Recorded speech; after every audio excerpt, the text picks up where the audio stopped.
I'm Jack, 48 years old. I'm a novelist, having grown up in an orphanage. I've always had a strong longing for a family. Then I got married and finally had the family I'd always wanted. I was so happy and vowed to cherish it for life. When I married, my wife Claire had an 18-year-old daughter, Charlotte. Now Charlotte is a respected editor at a publishing company. She's always loved novels, especially the works of the anonymous novelist Ike. She became an editor just to meet him. His books are hits one after another, making him a best-selling novelist. Rumour has it that Ike will soon reveal his face in an exclusive interview and a paid online article at the publishing company where Charlotte works. At the beginning of our marriage, not knowing how to connect, I just focused on earning money for my daughter and becoming someone she could respect. I embraced household chores daily and never missed out on family outings and services. Though I never knew a family, I've tried my best to pour love into ours. Yet such an incident occurred. Today is my daughter's wedding day. Her partner, Kevin, is into photography. I've only spoken to Kevin via video calls due to my busy schedule, and I had never met him in person. But he seems like a good-looking, decent guy. Just before the wedding, I entered the bride's dressing room where my daughter and wife were. Suddenly, "You old man with no blood relation, get out," Charlotte said to me. She used to adore me as if we were blood-related, and I thought we were close, so I was baffled by her words. "I've been looking forward to the day I could get revenge on you for bullying Mom. There's no seat for you today." I had no idea what she was talking about. My wife just smirked upon hearing this. I was clueless. Then my wife even handed me a filled-out divorce form. Needing to sort things out, I left the dressing room to be alone. That's when I first met Kevin. Jack. Hello. Yes. Can't believe we're meeting here. Is work okay? Work? Oh, well, yeah, it seems Charlotte told Kevin I couldn't attend the wedding because of work. I was feeling a bit awkward about the earlier incident. Could we talk for a moment? Then I learned a shocking truth after hearing it. I decided to leave. I even filed for divorce, took my belongings and left the house. I've rented an apartment and now live there alone. A month after the wedding, my wife called. "Hello. It's been a while. I thought it's about time we discussed dividing the assets. I've been a housewife with no income, so I'll need more than the usual amount. You need to buy the apartment we lived in and give it to me. I need a place to live." I'd rather not, I instinctively responded, following my heart. Her demanding tone irked me. After such treatment a month ago, did she really think I'd comply with her demands? I said no, didn't I? I absolutely refused to divide the property or buy the apartment. "You think it's okay for me to be left homeless?" "Well, it's your own doing. Isn't it at this point?" I told her about something I learned from Kevin. My wife was clearly panicking over the phone. "How do you know that?" "I wonder. Why don't you dodge the question? This is seriously infuriating." "Ugh, it's just the worst. Why does it always have to be me who ends up like this? Please forget about it, Jack. Really, I'm begging you." While annoyed by my wife's wailing, I tried to continue the conversation. "How long will you keep tormenting Mum, you old man?" Charlotte." Suddenly, the person on the line changed to Charlotte. "Just get on with the property division already. I don't know what you were talking about, but you were bullying Mum, weren't you? Mum's crying, you know, and you always made her cry like this." "No, calm down, Charlotte. You see, Making excuses is so lame. That's just unacceptable. Just pay Mum the property division in compensation for all the bullying. You're the worst old man." "So I am the worst old man, huh? So when will you pay?" "Wait a minute. Right now I'm getting help from a lawyer. Let's discuss the future with the lawyer." "Why do you need a lawyer?" Well, so is that okay?" "Fine, whatever you say. We're still the victims here." We agreed to meet a week later at the law firm I had hired, and the call ended. Thus, the day of the showdown was set for a week later. I had a well-thought-out plan prepared over the past month. That's why I took the call and set the appointment for a week later. On the day, my wife, daughter, and I gathered at the office. We were there along with the lawyer. The four of us sat around a single table. My wife and daughter had grim expressions and glared at me. Let's begin discussing the divorce and property division between Jack and Claire. However, before that, Jack has something he wants to ask Charlotte. Me. Yeah, I have one thing. I want to ask you something. Please go ahead, Jack. I don't want to. My daughter suddenly refused. The lawyer was surprised by her refusal. Why do you get to take the lead? After all, it's Dad who's the bad one here. I find this very unpleasant. Can you stop talking down to me? I agree. Lawyer, please get it together. Ah, yes, understood, the lawyer responded, looking troubled by their assertive attitudes. I spoke gently to my angry daughter. What I want to know is the part where you said it's originally my fault. What did I do wrong? What have I done? Please tell me one last time. When I pleaded with my head bowed, Charlotte was silent for a while before reluctantly telling me, Dad, you've been cheating all along, haven't you? The dad before you cheated and left us. I loved him so much. It hurt me so much to be betrayed so easily, choosing another woman over Mum. Choosing his desires over his daughter. It all hurt. Seeing Mum cry every day was the hardest part. That's why I can't forgive cheating. I see. And what does that have to do with me? It has everything to do with you. You're cheating, aren't you? I knew because Mum told me you've been cheating for a long time. I thought you were different from that betrayer. I was confused by my daughter's story. I've never cheated, Charlotte. Calm down. I've never cheated. Not even once. That's a lie. It's the truth, I swear to God. I haven't. What exactly did Mum tell you? Glancing at my wife, she looked away uncomfortably, like a child caught just before being scolded for a prank. She told me that Dad was always away from home because he was meeting his mistress. When the phone rings and he's whispering, it's because it's from his mistress. I saw it once, and the name of the caller was a woman's name. I knew what my daughter was talking about, but it was definitely not cheating. I have another secret. As I took out an envelope from my bag, I asked my daughter, I heard about the previous dad cheating and running away before we got married from your mum. He's a terrible man. Hearing that story, I swore I'd never cheat. And there's one thing I want you to confirm. What is this? The previous dad. Saying that, I took out a photo from the envelope. It showed my wife and her ex-husband John walking arm in arm. What is this? Kevin took this photo of Claire's cheating scene. Kevin did. Charlotte and Claire were shocked. It was no wonder they were surprised. Kevin really did a professional detective's job. He captured both of their expressions clearly in the photo.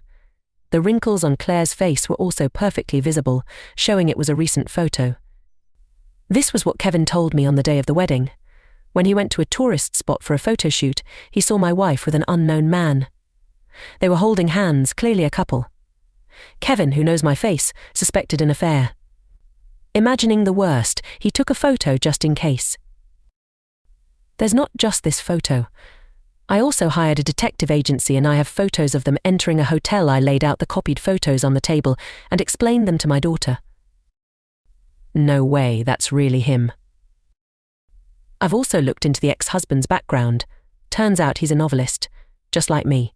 Didn't he recently publish his second book? Mum, are these photos real? Mum, of all people, you cheated with him. Charlotte pressed her, and Claire became flustered. As Claire stayed silent, Charlotte's anger heated up more and more. Claire kept quiet, but after a while she suddenly started crying profusely. These are fake images. Just because your affair was discovered, don't pin the same sin on me. Why do you always try to corner me like this? Please don't bully me anymore. Charlotte, don't believe such a random printed photo. Amidst the silence, the lawyer and I were taken aback. I had anticipated this reaction to the copies, so I tried to show the original photos. You really are a terrible old man. You don't know our struggles, and at the first sign of trouble, you lie to save yourself. The absolute worst. You're nothing to me, forever a stranger. Charlotte placed her hand on Claire's back and gently stroked it. Then she glared at me fiercely. She sided with Claire. Seeing this, I instinctively realized that going back to how things were was impossible. No matter what evidence I presented, she would side with Claire. Her words were enough to make me feel that. I see. Understood. With that, I made a call to a certain place. I had decided to use my last resort. Hello, it's me. I'm sorry to call suddenly, but I need that matter to be as if it never happened. Yes, that matter. I'm truly sorry. I'll explain more later. With that, I hung up the phone. Both of them looked at me curiously. What was that call about? Claire said coldly. Probably his mistress. Indeed, I did meet with John occasionally, but that was to talk about our daughter. It wasn't a romantic relationship. Is it so strange to talk to an ex-husband about his daughter? To call that cheating? How narrow-minded can you be, Claire? Seeing that Charlotte was on her side, Claire sighed, suddenly became more assertive. Well, indeed, John has been saying he wants to get back together, hasn't he? I wasn't interested before. But I've changed my mind. I've decided to get back together with John. John is a popular author currently promoting his second book. He is completely different from obscure authors like you. I've never seen you in bookstores. Unlike you, he has status, money, and a blood relation with Charlotte. My wife boasted proudly. Then Charlotte's phone started ringing off the hook. She answered the phone in a panic. Hello, this is Charlotte speaking. Yes, what her face grew paler and paler. By the end of the call, she was as white as a ghost. What should I do? What happened? The novelist Ike, who was scheduled to reveal his face soon, has decided to cancel it. Isn't that something not to panic about? It is a reason to panic because it's been announced for months now. It was supposed to be revealed along with the new book. Even my boss was super excited about his first face reveal. What will the fans say now that it's suddenly cancelled? Oh, why all of a sudden? I am Ike, I said. My words froze, both of them. Yes, this was my secret. I am the novelist Ike that Charlotte adores. You heard me on the phone earlier, right? That was me talking to my editor. I said I'm cancelling the face reveal. You both heard it, didn't you? No way. You're saying you're Ike? That's impossible. Oh, there's a call. Ignoring Charlotte's commotion, I answered the phone. Seeing the caller's name, I deliberately put it on speaker. Hello. Hello, is this Jack? Yes, what can I do for you, Mr. Boss? My daughter's eyes widened. She apparently recognized the boss's voice. My wife also seemed to catch on and kept quiet. Sorry for the sudden contact. I heard that you're cancelling the face reveal that was scheduled with our company. Yes, that's correct. Why is that? I'll explain later. What do you mean later? Sorry, but please consider the face reveal cancelled for now. Please reconsider for the sake of our company. Sorry, I'm in the middle of something. I'll call back later, I said, ignoring the boss's eagerness to speak. I ended the call and turned back to the two of them. Claire seemed not to fully understand, but Charlotte was completely frozen. Sorry for lying all this time. The part about barely making ends meet with columns was also a lie. In reality, I have a savings account where I've been depositing the money I earned. I plan to share it with you all someday. The salary I put into the family account was just a portion of it. What? Why would you keep something so important a secret? I kept it hidden because I didn't want to cause you any unnecessary trouble. Nowadays, it's too easy for someone to find out about your family or address, so I was waiting for the right moment to tell you. At Charlotte's wedding, I planned to announce that I am Ike. Really? I thought it would be the perfect surprise for you, who loves my work. When I found out you were a big fan of mine, it was the happiest moment of my life. It made all the effort I put into becoming a father you could be proud of worth it. The times I was away from home were due to deadlines or research trips. The calls were from my editor. Probably the woman's name my daughter saw was the editor. That's when the boss approached me about revealing my face. I agreed because it was your company, but now we're strangers. There's no need to go that far anymore. As I said that, Charlotte suddenly bowed her head and apologized. I'm sorry. I never imagined Dad was Ike. I'm really sorry for the terrible things I said. My daughter, desperately trying to appease me, apologized. An editor who judges by status can't be trusted, I said firmly. It might be harsh as a father, but we're strangers now. As an author, I firmly rejected my daughter. Her head drooped. Feeling a bit sorry for her, I decided to throw her a lifeline. Claire, why don't you introduce her to someone else? Didn't you talk about the popular author John? I've never met such an author at any New Year's party, though when I said that, she clearly looked frustrated. It seems like she finally realized I was a popular author from the incessant ringing of my phone.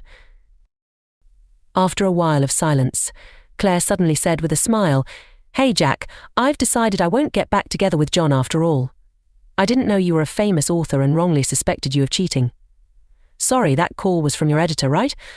I'm really sorry. From now on, I'll properly support you, Jack, so let's start over, shall we? Seeing my wife say this so nonchalantly, I regretted ever marrying such a woman. Blinded by status and money, she flipped her stance so easily. I found it even more unforgivable. I hate people who change their attitude based on status. I'll be filing for damages against you and John.